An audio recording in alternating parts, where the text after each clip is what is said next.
Chapter 1. Lord, I thank you for allowing me to see a new day. Give me the strength to go forward in this day, and please allow this day to be a smooth transition. Quest whispered her morning prayer as she opened her eyes. Her husband Derek lay next to her, still sound asleep. She admired and loved her husband ever since they met at the tender age of 12. To this very day, butterflies still swam around in the pit of her stomach every time she laid eyes on him. Any time he was around, she blushed like a teenager in love for the very first time. Over a decade later, this man still has a hold on me that most women only dream and fantasize about. Simple and pure, yet dirty and forbidden, she thought quietly to herself. Looking over at him, admiring his perfect face and body to match, Quest smiled.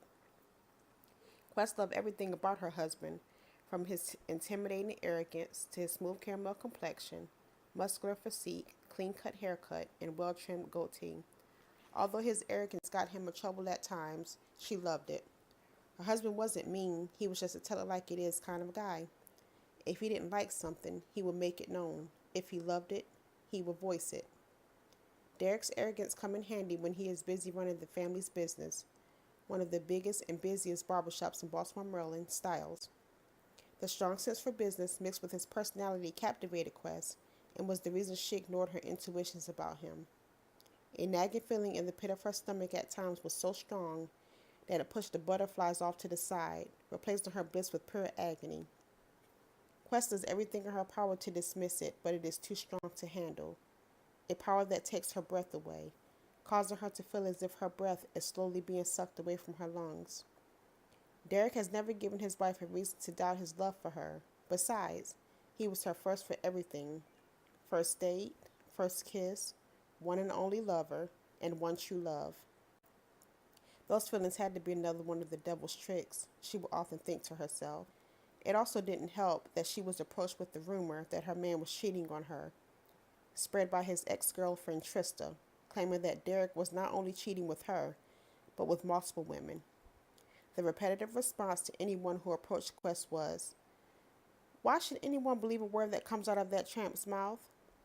I mean, this was the same person who claimed she and Derek had 8 children together, a huge house with a massive mortgage to match, and a cleaning business. Sometimes, depending on who was telling the story, a Yorkshire Terrier puppy and a school of fish to which entertained the 8 children were added. Shaking her head, she chuckled as her mind wandered to when she purchased her wedding gown and made all kinds of expensive and overpriced wedding purchases, causing her to almost cancel the entire ceremony. A wedding that Quest, her mother, and her sister spent over a year planning. Luckily, no money or time was lost because Quest found out just in time, before she threw her wedding plans in the garbage, that the entire story that Trista told was bogus. Trista used her sick and twisted imagination to make up an entire lifetime.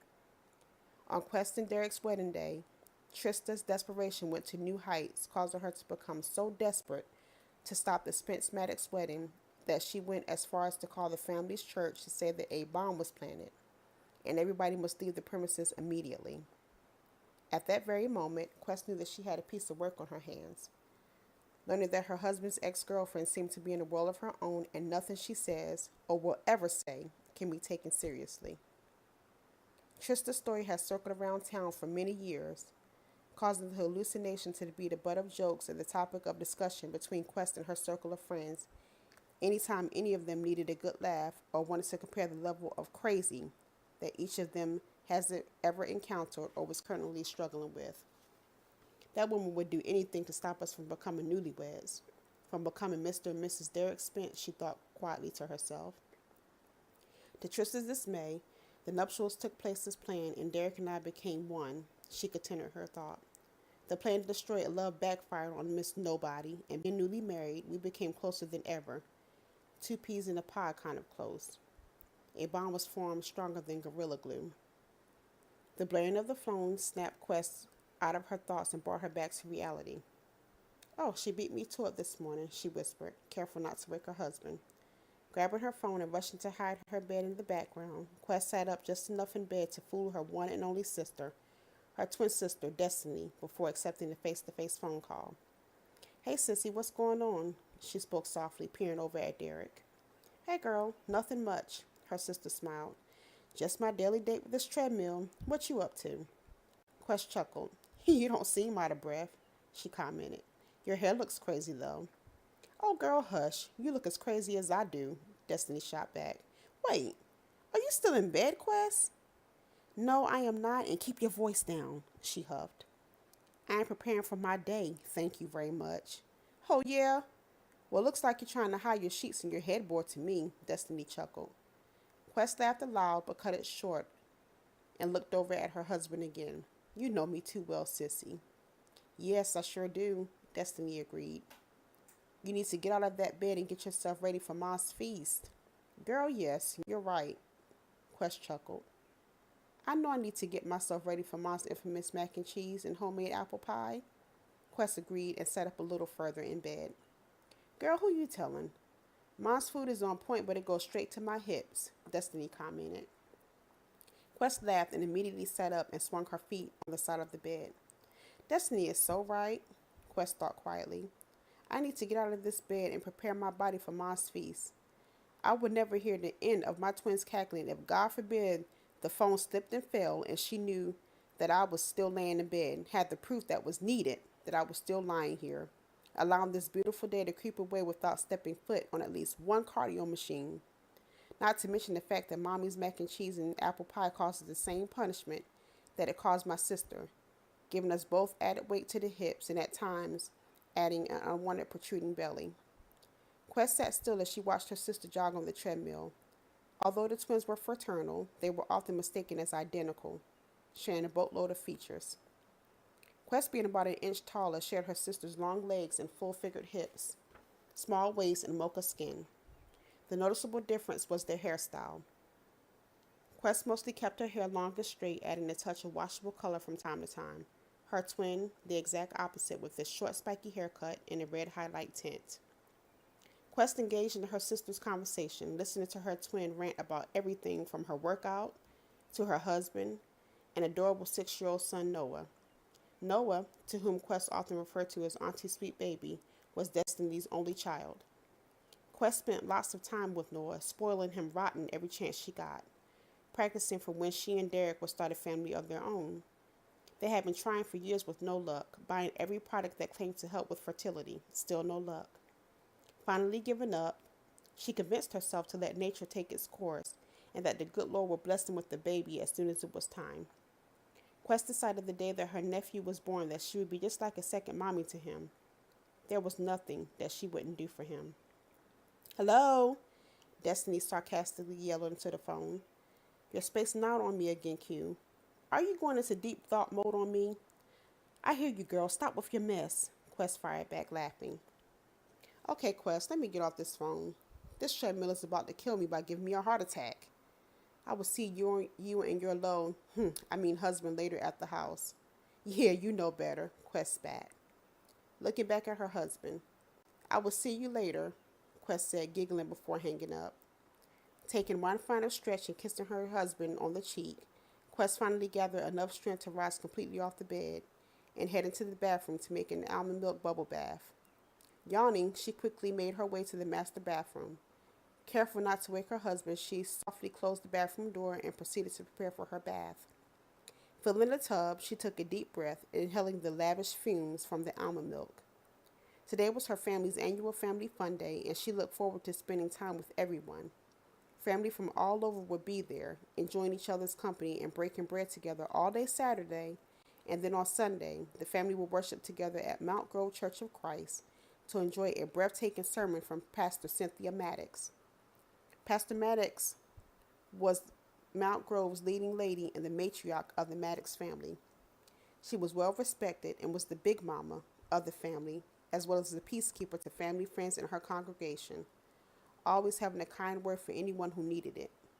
Quest thought of her mother as she stepped into the warm, silky bubble bath. I'll give her a call later, she mumbled as she relaxed her muscles. This is it, she whispered as she sank deeper into the soapy water. Clearing her mind and thinking of nothing, she closed her eyes and enjoyed the soothing bubbles that enveloped her body. Inhaling deeply, she took a moment longer to soak in her favorite bath crystals. Slowly opening her eyes, she looked over at the big white clock that hung snugly on the side wall. Time is going by so fast, she mumbled as she mentally prepared herself to enter her bath. Wishing she could spend more time soaking in her massive tub, Quest reluctantly got out of her ecstasy and hurried to lotion herself down in the fragrance that matched her bubble bath. She grabbed her clothes from the hanger behind the door and quickly dressed in a pair of blue jeans and a yellow V-neck t-shirt. This'll work. Something light and simple for the family's gathering, she mumbled. Next, she grabbed her flat iron from the drawer of her built-in makeup table and quickly plugged it in. Given the iron time to warm, she searched her array of cosmetics for foundation and a simple color eyeshadow and lip gloss. Applying her makeup, she added a small extra touch of glittered liquid eyeliner to her eyes, careful not to overdo it for a family gathering. Yeah, just enough to grab Derek's attention, she thought aloud. Using the flat iron to touch up her hair, she added a hint of twist to the ends, hoping to capture a new look. Standing up quickly, she smiled. Okay, she said cheerfully, as she looked at herself in the mirror that hung on the back of the bathroom door.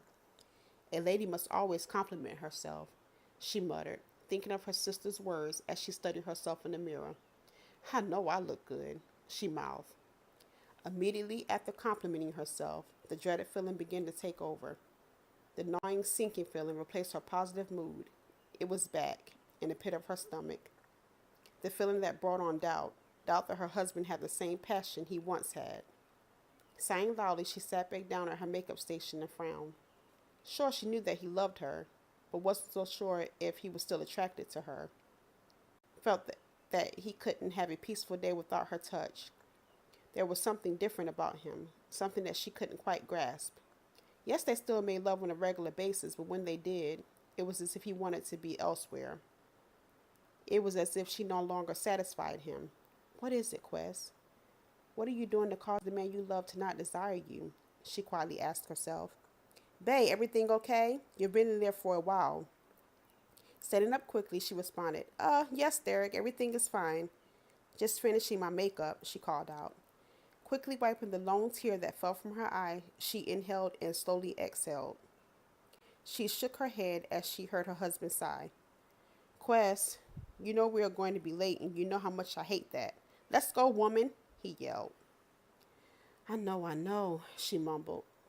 Taking one final glance in the mirror, she opened the door, expecting a kiss, but her husband was already halfway to the foyer, close to the front door. Already showered and dressed, smelling as good as any man can smell, causing her heart to skip a beat. You know, I am getting tired of using the guest bathroom, bae, he complained as he looked back at her with a slight frown. Even from far away, Quest could still smell her husband's masculine, intoxicating smell, the smell that caused her to desperately crave him. I'm sorry, honey. I didn't mean to take up all your bathroom time. I just wanted to look extra special for you, that's all, she quickly responded. Thinking of her husband's touch, Quest knew that her chances of getting a quick fix from him were slim to none. She thought of begging him anyway, begging him to come back in and make wild, passionate love to her, but quickly decided against it. Instead, she joined her husband in the car and focused on her mother's infamous macaroni and cheese and homemade apple pie.